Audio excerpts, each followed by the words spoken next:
Salam jumpa pemirsa, Anda kembali menyaksikan podcast Ruang Miku. Kali ini ditemani oleh saya, Juan Sakwarela alias Miku Juan.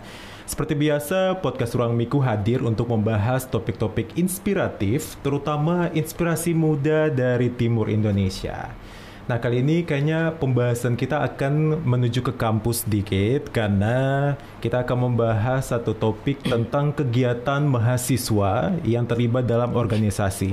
Hari ini kita akan membahas tentang muda bersuara versus mudah bersuara. Nah, kira-kira apa yang akan kita bahas dengan narasumber yang luar biasa, yaitu Koordinator Daerah BEM Nusantara Maluku, ada Kak Adam R. Rahantan. Halo Kak Adam, apa kabarnya? Alhamdulillah baik. Luar biasa. Nah, Kak Adam ini kan Koordinator Daerah BEM Nusantara Maluku, pemirsa sekalian. Itu berarti BEM ini kan Badan Eksekutif Mahasiswa kan ya? Betul. Kak Adam. Nah, kira-kira mungkin Kak Adam bisa jelaskan sedikit buat kita, kira-kira apa saja sih kegiatan Kak Adam dan teman-teman saat bergabung dengan BEM itu seperti apa? Oke, terima kasih. Yang pertama-tama, Badan Eksekutif Mahasiswa Nusantara merupakan organisasi nasional yang berkedudukan di pusat hingga dia tingkat regional, Maluku dan Papua dan juga daerah. Nah, kebetulan saya diamanahkan untuk menjadi koordinator daerah Maluku yang menaungi seluruh kampus yang berada di Maluku. Nah, untuk kegiatan-kegiatan kita sendiri, terlepas daripada kegiatan-kegiatan nasional, nah kita juga sering membuat kegiatan-kegiatan dia lebih produktif seperti kegiatan-kegiatan seminar, baksos, bakti sosial, dan lain sebagainya untuk saat ini. Nah, Kak Adam sendiri ini dari kampus apa, Kak? Untuk saya sendiri dari kampus Universitas Patimura Ambon, lebih tepatnya di Fakultas Ilmu Sosial dan Ilmu Politik. Jadi Kak Adam ini yang mengetuai gitu ya semua organisasi mahasiswa yang ada di seluruh Maluku begitu ya? Ya, untuk organisasi BEM-nya di dalam kampus. Wah, keren sekali nih. Terkait dengan BEM yang ada di Maluku nih, kira-kira kiprahnya untuk menyalurkan aspirasi dari mahasiswa sendiri itu seperti apa? Karena kalau di kampus kan kita tahu ya, pasti semuanya pada sibuk dengan kegiatan akademis. Tapi untuk aspirasinya, bagaimana BEM menjadi penyalur gitu untuk mahasiswa? Ya, untuk sejauh ini BEM sendiri itu kan terlepas dari perkuliahan mereka di masing-masing kampus, kan kita di BEM ini kan setiap minggu atau setiap bulan itu lebih memonitorium untuk saya di wilayah sendiri. Nah, bagaimana isu-isu krusial di kampus dan juga di daerah yang bagaimana untuk kita sering mengap. Karena di BEM Nusantara sendiri itu ada satu satgas, namanya itu kami bentuk, itu namanya Satgas Pengawas Kampus. Nah, Satgas itu dibentuk untuk bagaimana dia mengadvokasi terkait dengan berbagai permasalahan baik di internal kampus dan juga di luar, seperti kasus kekerasan, kenaikan UKT, dan lain sebagainya. Nah, itu lembaga itu yang memang kita bentuk untuk dia mengadvokasi yang nantinya dari teman-teman BEM ini sendiri laporkan kepada kita selaku pimpinan wilayah untuk kita mengap sama-sama. Nah, Kak Adam, biasanya kan mahasiswa di kampus itu ada dua golongan nih. Yang satu golongan yang sangat aktif organisasi, selalu peduli dengan isu-isu yang muncul di kampus.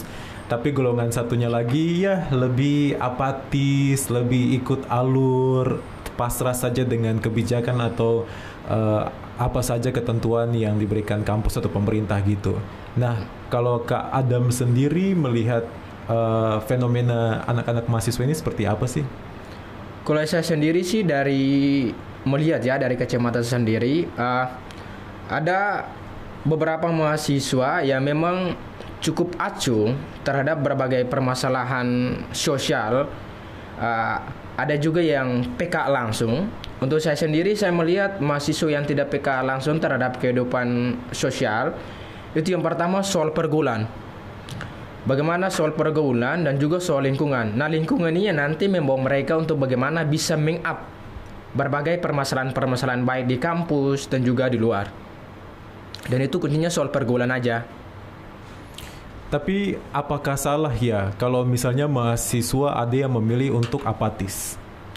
Kalau saya sih kan banyak yang menyuarakan pendapat ini kan kadang berbeda-beda juga. Ada yang melewat langsung turun demo, ada yang membuat tulisan-tulisan kritis mereka, ada yang mengupdate di media sosial.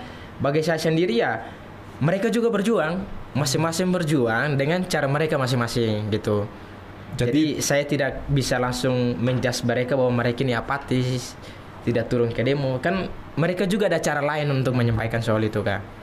Jadi bukan berarti yang aktif itu berarti yang hanya turun demo ya? Iya, bagi saya sendiri. Kan ada banyak cara untuk kita suarakan berbagai permasalahan. Ada bentuk catatan-catatan kritis kita yang sering kita upload media sosial dan lain sebagainya. Kalau demo itu alternatif terakhir bagi seorang mahasiswa, Kak.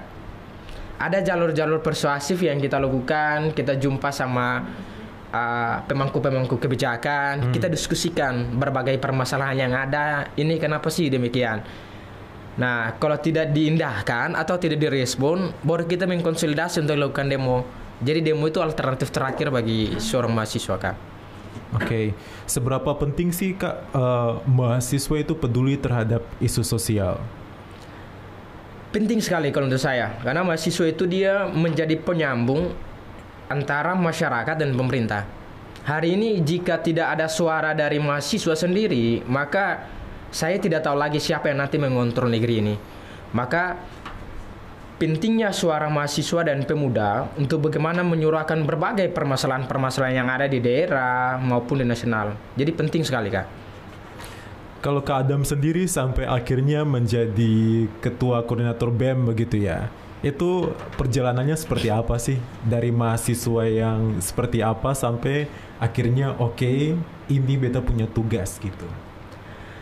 Sebetulnya kan beberapa tahun kemarin itu saya pernah itu menduduki lembaga di tingkat universitas ya, namanya itu Dewan Perwakilan Universitas. Karena kebetulan di situ saya sebagai ketua komisi kelembagaan. Jadi setiap agenda nasional itu saya dari melalui komisi kelembagaan itu turut serta untuk menyelesaikan berbagai kegiatan kelembagaan. Pada tahun 2022 itu saya diberikan tugas untuk mengikuti kegiatan temu nasional BEM se-Indonesia di Jogja. Nah, kala itu untuk di Maluku ini sendiri BEM Nusantara itu belum masuk, Kak. Hanya saja BEM-BEM di berbagai kampus saja. Untuk tingkat wilayah yang mengakomodir seluruh BEM di Maluku ini belum ada. Saya diamanahkan langsung dalam forum itu untuk bagaimana mengurusi Maluku, mengurusi teman-teman yang ada di kampus-kampus di sana untuk sering mengadvokasi terkait berbagai permasalahan. Untuk saya sendiri ya amanah yang diberikan ini ya cukup berat juga. Karena berbagai macam isi pikiran, berbagai macam pandangan yang kita perlu hadapi sama-sama. Ya untuk saya sendiri ya kalau diberikan amanah seperti ini tanggung jawab dijalankan aja. Oke. Luar biasa sekali ya. Kita baru di segmen pertama sudah mendengar cukup banyak pengalaman dan pandangan dari Kak Adam. Nanti jangan kemana-mana, kita akan bahas lebih lanjut terkait seperti apa sih orang muda harus bersuara. Tetap di podcast Ruang Miku.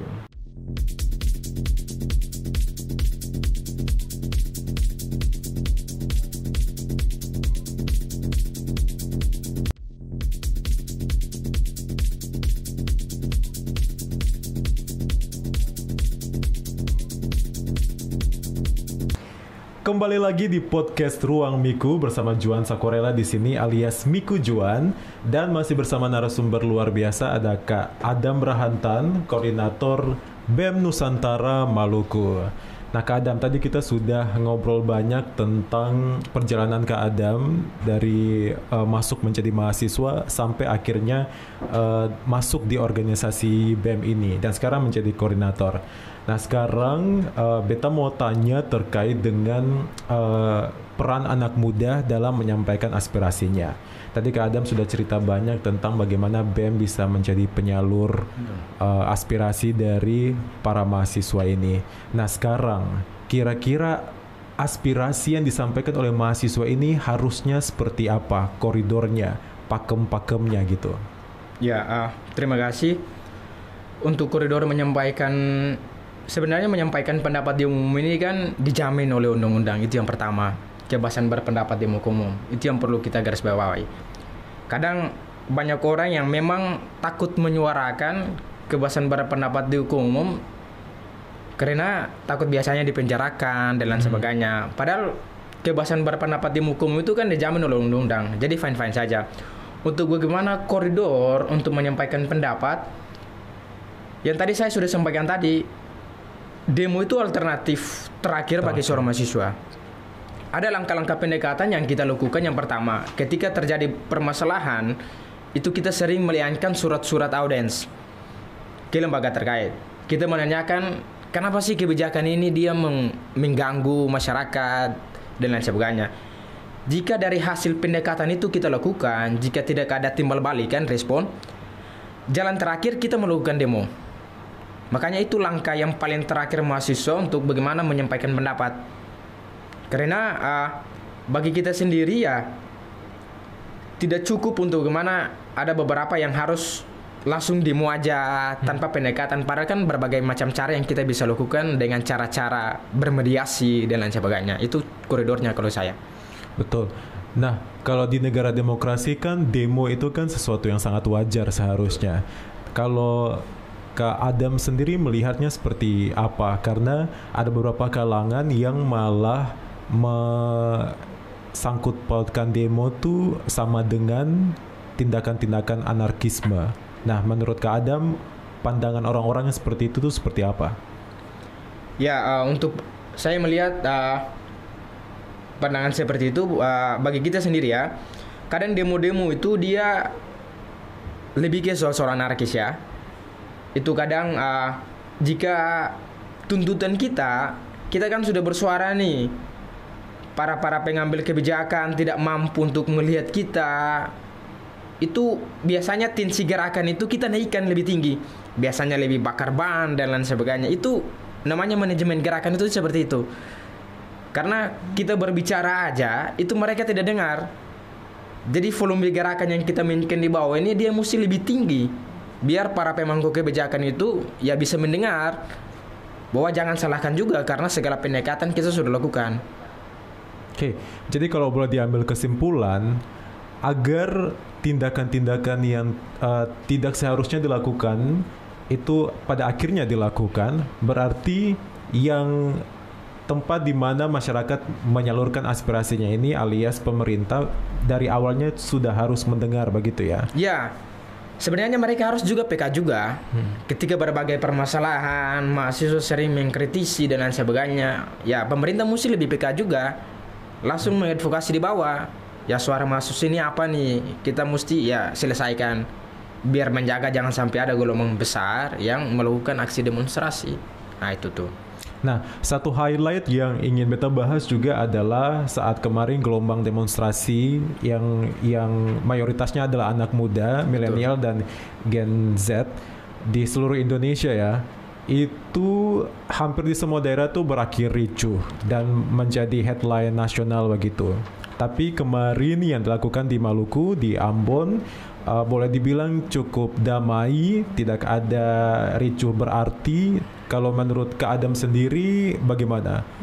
Ya, itu berarti BEM Nusantara Maluku juga termasuk di dalam. Ya, termasuk juga. Gerakan kemarin itu kan dikomodir oleh berbagai kalangan Cipayung. Cipayung, jelaskan ya. Cipayung. Ya, Cipayung itu organisasi dia perkumpulannya dari HMI, GMKI, IMM, Gemini. Itu perkumpulan organisasi itu baru disebut Cipayung. Ya, dia menghimpun di Cipayung kan. Saya melihat gerakan yang kemarin itu saya cukup mengapresiasi. Karena ketika ada isu nasional, teman-teman di Maluku itu tidak diam, langsung merespon cepat. Satu hal yang dia menjadi pembeda untuk kita di Maluku sendiri itu aksinya itu dia berjalan dengan aman dan damai. Saya juga turut mengapresiasi juga bapak-bapak TNI Polri karena turut mengawal aksi hingga berjalan sampai selesai. Karena kami melihat juga bahwa gerakan-gerakan yang kemarin itu tensinya di luar itu semua paling tinggi semua. Ada berbagai macam gedung yang dibakar dan lain sebagainya. Di Maluku tidak ada sama sekali. Artinya bahwa tuntutan kita langsung ditersampaikan. Pas kemarin teman-teman aksi langsung diterima oleh Pak Kapolda. Naik ke DPR pun demikian, diterima oleh Pak Ketua DPRD Provinsi dan Wakil Ketua dan beserta jajaran. Artinya bahwa mahasiswa di Maluku ini lebih paham soal bagaimana menyampaikan pendapat-pendapat di muka umum, kemudian cara-cara yang dia lebih elegan seperti apa. Apalagi dengan kondisi APBD kita kecil ini kan, dengan mengurus fasilitas negara kan ya lebih memperkecil lagi. Betul. Dengan situasi efisiensi anggaran ini. Susah kisaki mah jam kisaki lah gitu.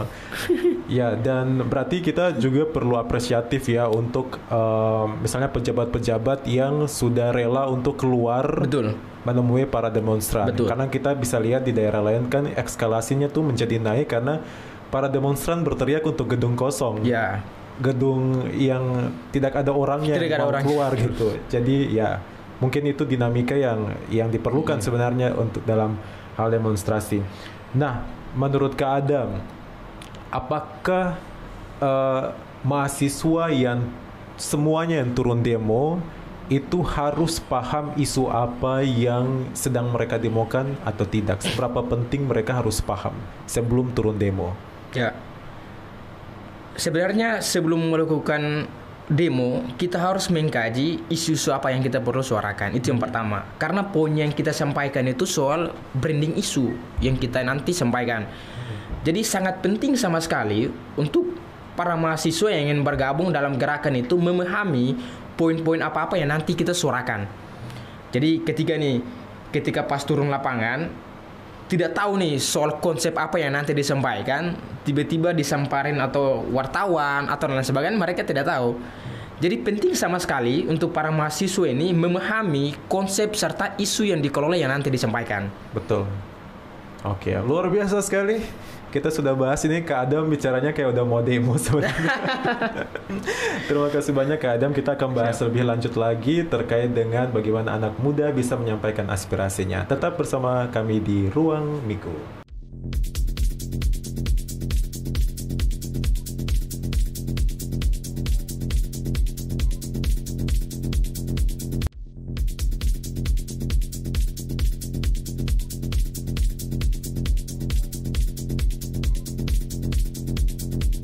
Masih bersama kami di podcast Ruang Miku dengan Miku Juan di sini dan masih dengan Kak Adam Rahantan. Nah Kak Adam, sesuai dengan topik kita hari ini, muda bersuara versus mudah bersuara. Nah menurut Kak Adam, kira-kira bagaimana caranya sebagai orang muda kita tetap bisa menyampaikan aspirasi kita, tapi tidak dengan mudah bersuara? Hanya sekedar ngomong aja gitu, tapi tidak tahu substansinya seperti apa. Tipsnya seperti apa, Kak Adam? Ya untuk saya sendiri, untuk para anak muda bahwa sebenarnya berbagai permasalahan di luar sana yang perlu kita muda ya untuk bersuara saja. Tapi yang paling penting isu yang mampu kita kelola. Isu itu yang paling penting.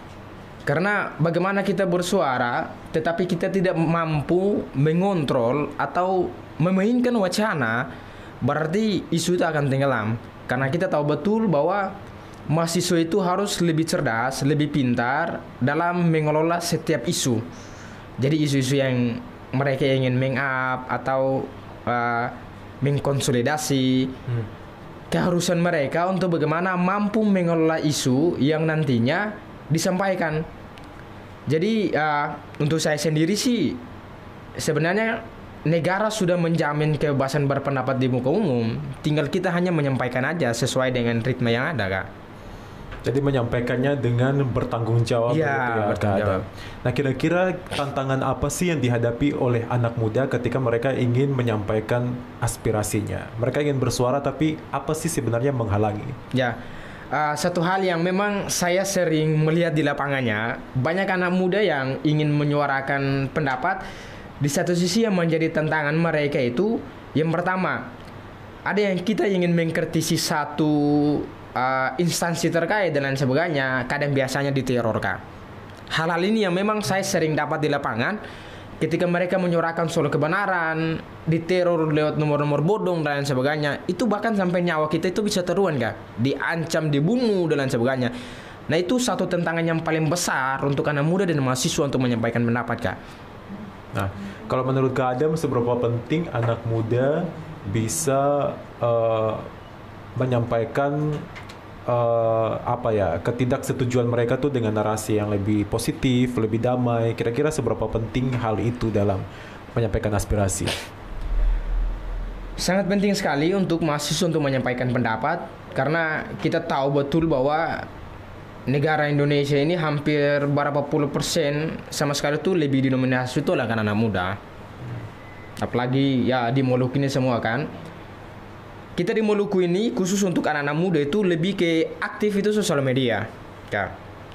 Makanya sangat penting sama sekali untuk anak-anak muda untuk menyuarakan berbagai permasalahan ada. Yang tadi saya sudah sampaikan tadi, ada yang menyuarakan pendapat, mengkritisi, turun ke jalan, ada yang mengkritisi lewat catatan mereka, menyuarakan lewat akun-akun sosial media mereka. Makanya sangat penting sama sekali Kak untuk saya. Oke, sekarang di Provinsi Maluku, sebutkan saja ya. Sebutkan 3 isu paling atas yang perlu disuarakan oleh anak muda. Yang pertama, isu lokal ya. Isu lokal ya, di Maluku. Isu lokal di Maluku. Yang pertama itu pengesahan RUU Kepulauan. Pengesahan RUU Kepulauan. Betul. Oke. Yang kedua. Kemudian yang kedua ialah penolakan soal aktivitas pertambangan itu di Kebesarka. Penolakan aktivitas pertambangan PT di Batu Licin. Besar. Lebih tepatnya Batu Licin. PT Batu Licin. Ya. Haji Isam. Haji Isam betul. Oke. Yang ketiga. Yang ketiga itu soal pembebasan 2 aktivis yang sempat menyuarakan penolakan terhadap aktivitas pertambangan, yang lebih tepatnya itu di Haya PT Waragonda. Itu 2 isu yang lebih krusial. Itu di mana Kak? Di Kabupaten Maluku Tengah. Maluku Itu Tengah. ya 2 aktivis lingkungan ditahan karena menyuarakan soal kebenaran itu, makanya ditahan oleh aparat terkait Kak. Oke, jadi buat anak-anak muda, pelajari kasusnya, baca setiap berita tentang itu, kemudian suarakan sesuai dengan kapasitas masing-masing begitu ya. Luar biasa sekali. Nah, terakhir Kak Adam. Kak Adam pastinya punya pesan-pesan buat anak-anak muda yang ada di Maluku untuk dapat menyuarakan aspirasi mereka. Nah, kira-kira apa yang bisa disampaikan oleh Kak Adam buat seluruh anak muda yang ada di Provinsi Maluku yang menyaksikan Ruang Miku saat ini? Silakan Kak Adam. Ya, untuk anak muda Maluku lebih khususnya dan para mahasiswa, jangan diam terhadap berbagai macam persoalan yang terjadi di Maluku. Kita mahasiswa merupakan perpanjang tangan antara masyarakat. Maka apapun yang terjadi, tetap menyuarakan selagi itu dia benar. Dan yang terakhir saya ingin sampaikan untuk seluruh masyarakat Maluku bahwa mari kita sama-sama menjaga Kaptimnas di Maluku. Dengan Maluku ini dengan catatan kelam soal konflik, mari kita melawat persatuan dan persaudaraan ini. Kita bantu Bapak-Bapak TNI Polri untuk tetap menjaga kedamaian di Provinsi Maluku, lebih tepat di bumi raja-raja. Luar biasa sekali, kita coblos Adam merankan. Oke, terima kasih, kita sudah berbincang banyak tentang aspirasi anak muda yang ada di Maluku seperti apa, dan bagaimana BEM Nusantara Maluku juga bisa menjadi penyalur aspirasi anak-anak muda, terutama yang ada di lingkungan akademika seperti para mahasiswa. Jadi sekali lagi kita mengucapkan terima kasih banyak. Koordinator BEM Nusantara Maluku Adam R. Rahantan sudah hadir di podcast Ruang Miku, dan bagi pemirsa sekalian tetap saksikan podcast Ruang Miku, tentu saja dengan beragam topik inspiratif menarik lainnya, terutama tentang anak-anak muda inspiratif dari Timur Indonesia. Saya Miku Juan, sampai jumpa dalam edisi Ruang Miku selanjutnya. Sampai jumpa.